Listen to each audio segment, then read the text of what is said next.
Maliwanag po yung sinasabi naming batas. Wala po tayong personalan dito. I hope that these 5 officers, gusto ko rin naman sila na mailagay natin sa tamang ayos ng kanilang confirmation. But there is a hurdle here. Ilang ang problema rito, Mr. Chair, kasi maliwanag po yung sinasabi ng batas. Lumilitaw, after their compulsory retirement, less than 1 year na eh. As a matter of fact, they were unable to submit the documents for confirmation. Only, siguro, hindi ko po alam, but only the secretary can testify when exactly were they able to complete the documents for confirmation. Ang may kasalanan po talaga, yung June 3 kasi, nag-adjourn. Pagkatapos, sana man lang, before adjournment, sinabi natin, nag-schedule tayo, na i-confirm natin sila. Wala nga silang kasalanan, but somebody is at fault here. And then we have now a problem with the law. We can't just simply say na we assume that they are not covered by 1-year ban. No. The law is very clear, Mr. Chair. Salamat po.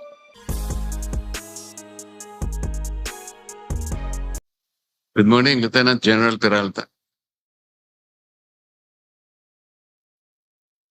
Tama po ba na ang birthday ninyo is May 14, 1970? Yes, sir. Which was last month? Yes, sir. Meaning to say you already reached the age of 56 and you were bypassed upon seeing the adjournment of Congress on June 3. Is that correct? Yes. Yes, sir. As a matter of fact, this circumstance also applies to the rest of your colleagues, namely Vice Admiral Alan M. Javier, whose birthday is May 16, 1970. Major General Isagani Criste, birth date is April 21, 1970. Brigadier General Naisforo Diaz, birth date May 5, 1970. And Brigadier General Rus Mawate Remo, April 24, 1970. Meaning to say the 5 of you, General, already reached the age of 56. And everyone was bypassed upon the scene of the adjournment of Congress last June 3, 2026. That is a fact, sir. And are you aware of Republic Act 11939? Yes, sir. Republic Act 11939 amended Republic Act 11709. You're familiar with that?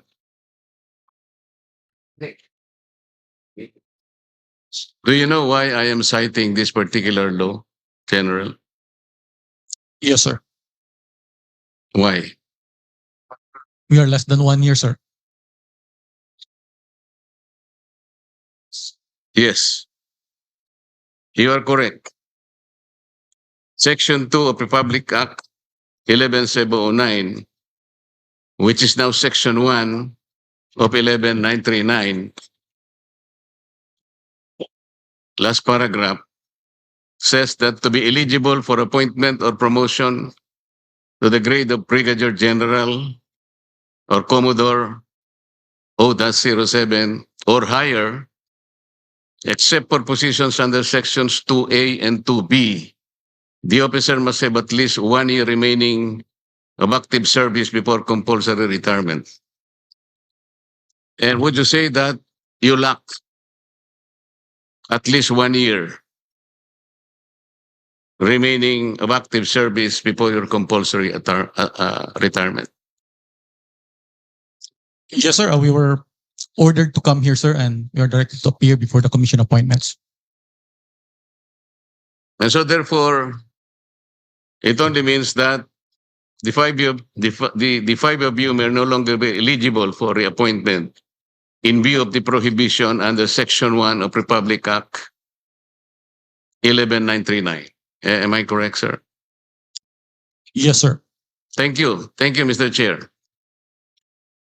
Thank you, Honorable Marco. Honorable Senator Ping Lacson is recognized. Yes, Mr. Chairman. Just for clarity, I believe and I was told by the Secretary of the Commission on Appointments that the ad interim appointments of this fine gentleman and lady is a mere resubmission of their previous ad interim appointments given before the resumption, the May 25, 2026 resumption of the first regular session. And since this is a special session, it is a continuation of the first regular session. Therefore, hindi pa po sila pasok do sa one-year ban. Kasi hindi naman po nila kasalanan na nagkagulo-gulo kami dito sa Senado at hindi na take up yung kanilang confirmation. So with that manifestation, Mr. Chairman, I move that we recommend to the plenary the confirmation of the aforestated or aforementioned gentleman and lady in plenary. I so move, Mr. Chairman. There's, yes, Honorable Rizon Taveros. Second the motion, Mr. Chair. Any objection to the motion duly seconded? Mr. Chair, Yes, Honorable Albano is recognized. Mr. Chair, Your Honors, on the part of the minority, we place on record our full support for the confirmation of the 5 generals and flag officers of the Armed Forces of the Philippines, whose appointments are now under consideration. These officers have rendered long and distinguished service to the nation. As such, the minority supports the favorable confirmation of their appointments and commends their dedication and sacrifices in their service to the Filipino people. Mr. Chair, as the acting minority floor leader on behalf of the minority and the Filipino people, we interpose no objection to their confirmation. Thank you, Mr. Chair. Thank you, Honorable Albano. Honorable Bongo is recognized.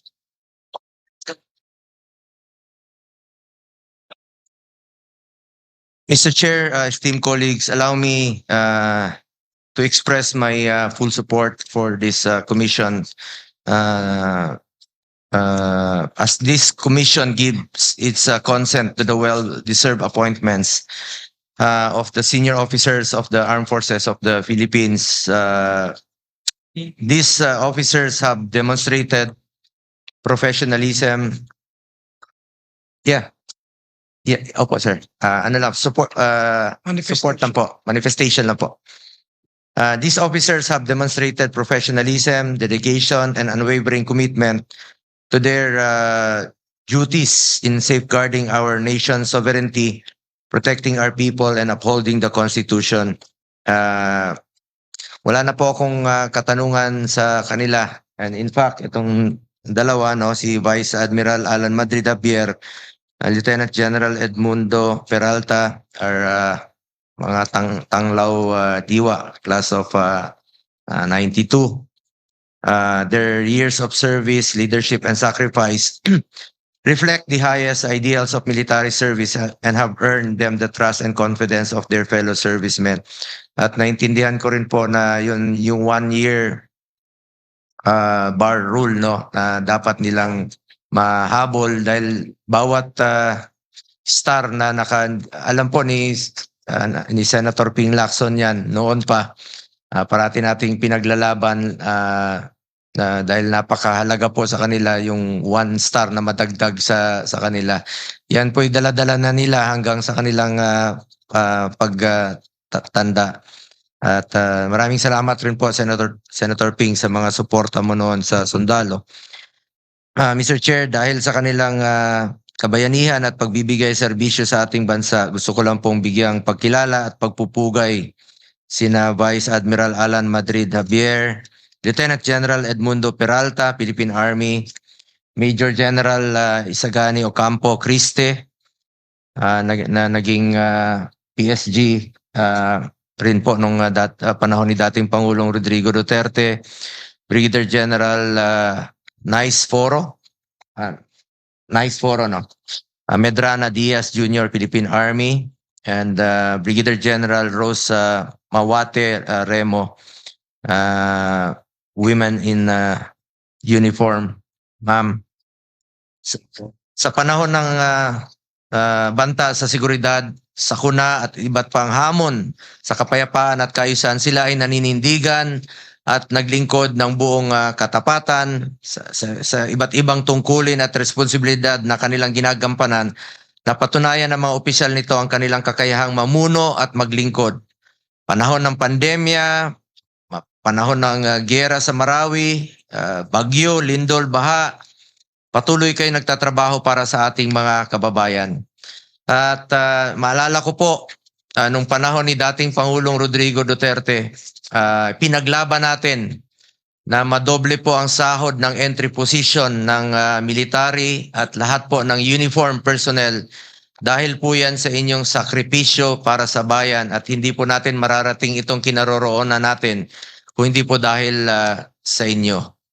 As our first line of defense, your continued courage and commitment are vital to defending our country's honor, rights, and future. We also call on you to remain steadfast in protecting our sovereignty. Maraming salamat po sa inyong dedikasyon, sakripisyo at walang katulad na serbisyo sa ating mga kababayan.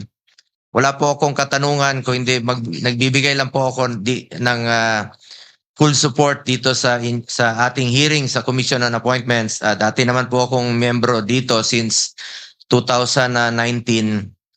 At hindi po matutumbasan ang inyong kontribusyon sa bayan. Pero meron lang po akong paalala sa ating Armed Forces of the Philippines. Unahin lagi ang interes ng bayan. Unahin po lagi ang interes ng bawat Pilipino. Mabuhay po kayo. Maraming salamat po.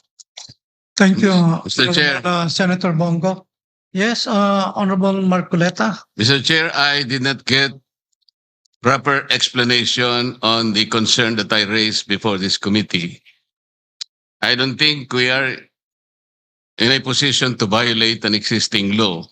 What I heard is an assumption that was passed on to the secretary of this commission. Somebody presumed that the appointment made last year is supposed to be continued. May I ask the secretary to explain that, if that assumption is correct? And if that assumption is enough to override the clear provision of the law?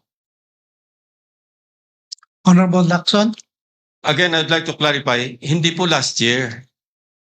Before May 25, 2026, yung nag-resume tayo ng first regular session. Kasi nag-break tayo. Bago tayo mag-resume, they were given ad interim appointments by the President. So yun po yung ina-apply natin because a special session that we are having today is a continuation of the first regular session, Mr. Chairman. So yung birthday nila fell after. Kailan ang birthday mo, General? May 14. So yung ad interim appointments were given before May 14, I suppose. So you confirm that. So hindi ka covered ng 1-year ban. That's the clarification that I manifested earlier, Mr. Chairman.